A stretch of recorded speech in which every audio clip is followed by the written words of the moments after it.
सी भरनी।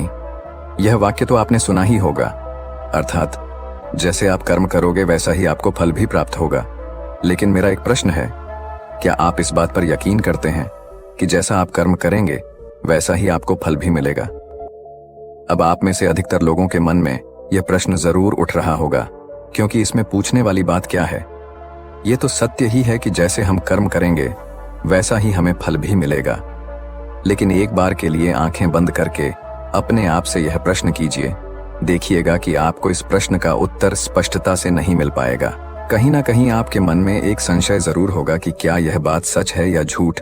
दोस्तों, आज इस कहानी से हम समझेंगे कर्मों का खेल। आखिर अच्छे कर्मों का फल अच्छा और बुरे कर्मों का फल बुरा कैसे होता है? बहुत समय पहले की बात है। किसी गांव में एक बहुत ही ज्ञानी पंडित रहता था।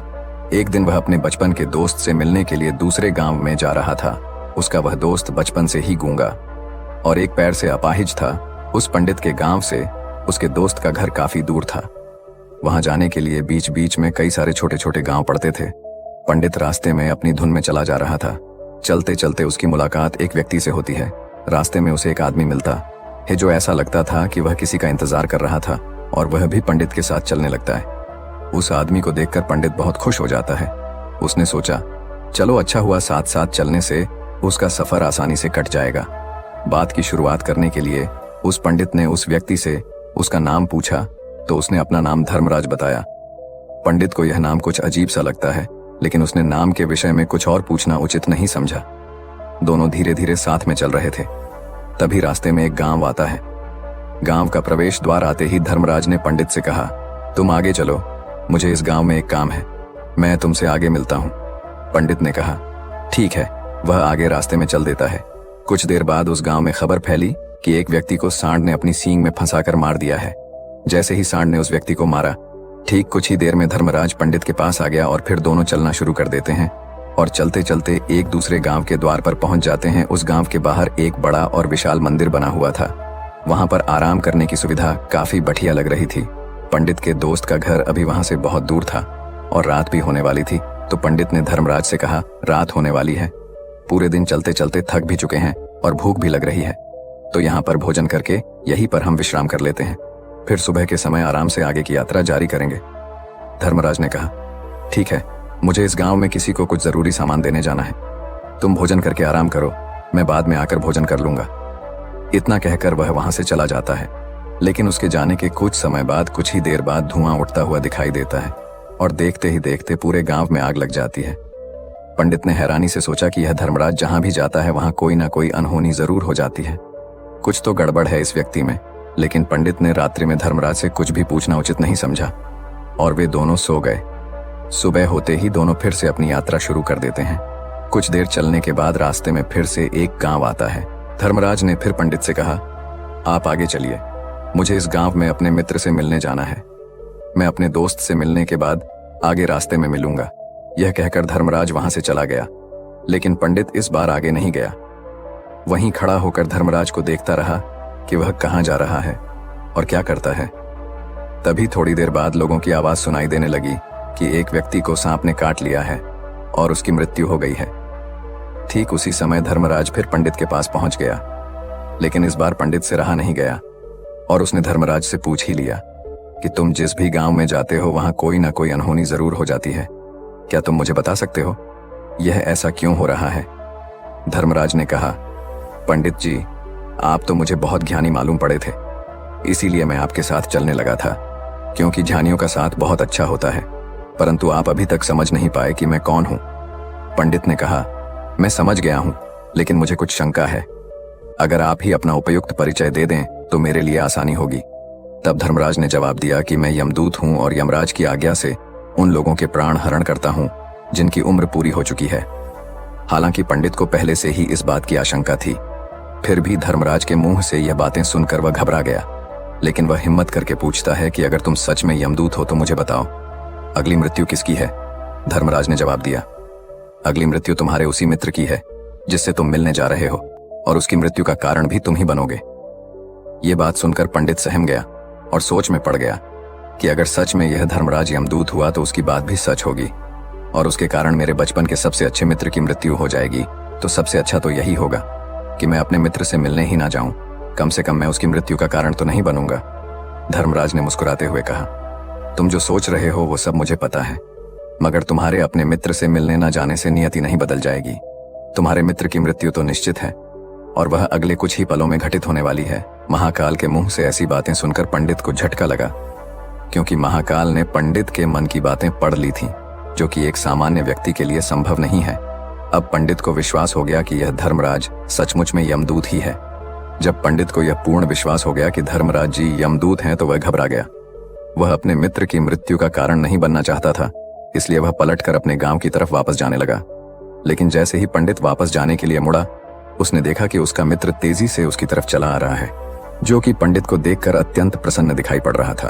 अपने मित्र के आने की गति को देखकर पंडित को ऐसा लगा कि जैसे उसका मित्र काफी देर से उसका ही पीछा कर रहा है, लेकिन वह बचपन से ही गूंगा था और एक पैर से लंगड़ा भी था।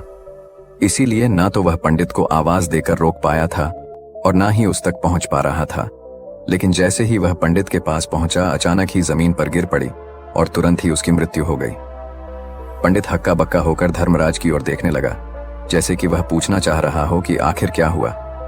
धर्मराज पंडित के मन में उठ रहे प्रश्नों को समझ गया और बोला, तुम्हारे मित्र ने पिछले गांव में ही तुम्हें देख लिया था और वे वहीं से ही तुम्हारा पीछा कर रहा था, लेकिन गूंगा और लंगड़ा होने की वजह से वह तुम तक नहीं पहुंच पाया। उसने अपनी पूरी ताकत लगाकर तुम तक पहुंचने का प्रयास किया, लेकिन बुढ़ापे में बचपन जैसी ताकत नहीं होती, इसलिए दिल का दौरा होने के कारण उसकी मृत्यु हो गई, क्योंकि वह तुमसे मिलने के लिए अपनी सीमाओं को तोड़कर तुम्हारे पीछे भाग रहा था। इसलिए अपने मित्र की मृत्यु का कारण भी तुम ही कहलाओगे। अब पंडित को पूर्णतः यह विश्वास हो गया था कि धर्मराज एक यमदूत है और उसका कार्य जीवों के प्राण हरना है। लेकिन पंडित एक ज्ञानी व्यक्ति था। वह यह भी जानता था कि मृत्यु पर किसी का वश नहीं है, सबको एक ना एक दिन मरना ही है। यही सोचकर उसने अपने आप को संभाल लिया। लेकिन अचानक ही पंडित के मन में अपनी मृत्यु के बारे में जानने की इच्छा हुई, इसलिए उसने धर्मराज से पूछा कि जब मृत्यु मेरे दोस्त की होनी थी तो तुम शुरू से ही मेरे साथ क्यों चल रहे थे। यह प्रश्न सुनकर धर्मराज जोर से हंसा और बोला, मैं तो हर पल हर क्षण सभी के साथ चलता हूं, किंतु लोग पहचान नहीं पाते, क्योंकि लोगों के पास अपनी समस्याओं के अलावा किसी और व्यक्ति, वस्तु या घटना के बारे में सोचने समझने या उसे देखने का समय ही नहीं होता। पंडित ने कहा, तो क्या तुम यह बता सकते हो कि मेरी मृत्यु कब, कहां और कैसे होगी। महाकाल ने कहा, हालांकि किसी भी सामान्य जीव के लिए अपनी मृत्यु के बारे में जानना ठीक नहीं है, क्योंकि कोई भी जीव हो या जानकर, वह अपनी मृत्यु के बारे में जानकर बहुत दुखी हो जाता है। हालांकि तुम जानी व्यक्ति मालूम पड़ते हो और तुमने जिस तरीके से अपने मित्र की मृत्यु को सहन कर लिया है, उसे देखकर लगता है कि तुम अपनी मृत्यु के बारे में जानकर भी दुखी नहीं होंगे। महाकाल ने कहा, तो सुनो, तुम्हारी मृत्यु आज से ठीक 6 महीने बाद आज ही के दिन किसी दूसरे राज्य में फांसी लगने से होगी, और सबसे हैरानी की बात तो ये होगी कि तुम स्वयं ही खुशी से उस फांसी को स्वीकार कर लोगे।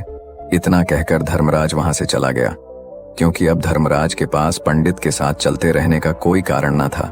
इसके बाद पंडित ने अपने मित्र के शरीर का अंतिम संस्कार किया और यथाशक्ति उसके क्रियाकर्म करके अपने गांव वापस आ गया। लेकिन कोई व्यक्ति कितना भी ज्ञानी क्यों ना हो, अपनी मृत्यु के बारे में जानकर दुखी तो होता ही है और मृत्यु से बचने का कोई ना कोई उपाय भी खोजता है। तो पंडित ने भी वही किया। क्योंकि पंडित विद्वान था, इसलिए उसकी पहचान उस राज्य के राजा तक थी। पंडित ने सोचा कि राजा के पास तो कई सारे ज्ञानी मंत्री हैं, वह मेरी मृत्यु से संबंधित समस्या का कोई ना कोई समाधान निकाल ही लेंगे। पंडित यही सब सोचता हुआ राज दरबार में पहुंच जाता है और राजा से सारी घटना के बारे में बताता है। राजा ने अपने मंत्रियों को सारी समस्या बताई और उनसे सलाह मांगी।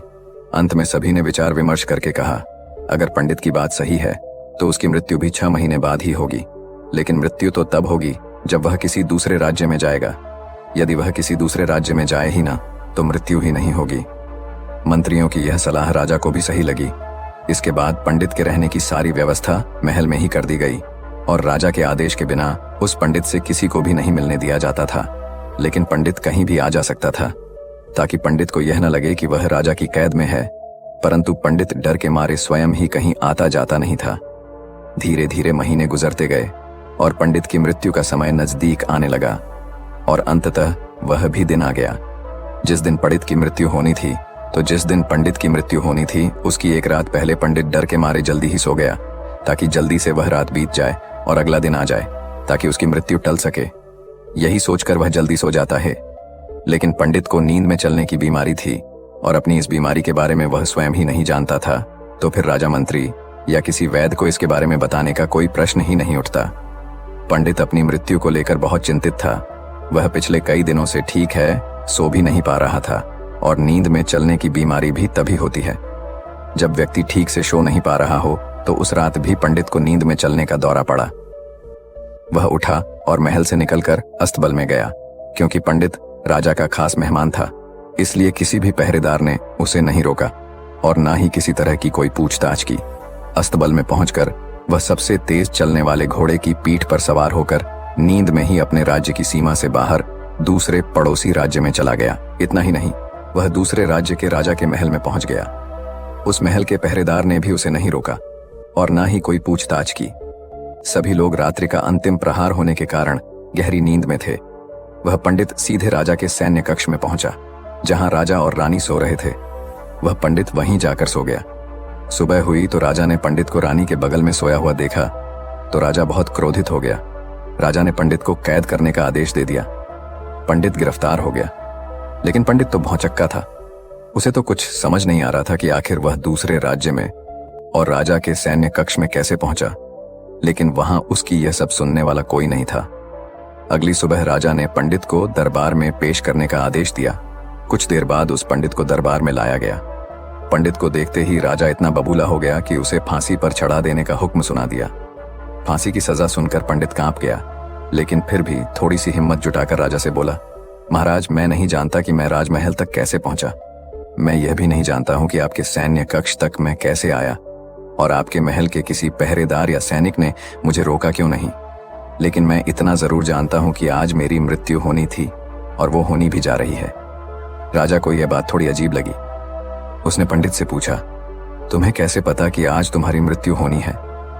राजा के इस प्रश्न के जवाब में पंडित ने पिछले 6 महीने का सारा वाक्य राजा को सुना दिया और बोला, महाराज, मेरा क्या किसी भी सामान्य व्यक्ति में इतना साहस नहीं कि वह राजा के सैन्य कक्ष में राजा की उपस्थिति में रानी के साथ सो जाए।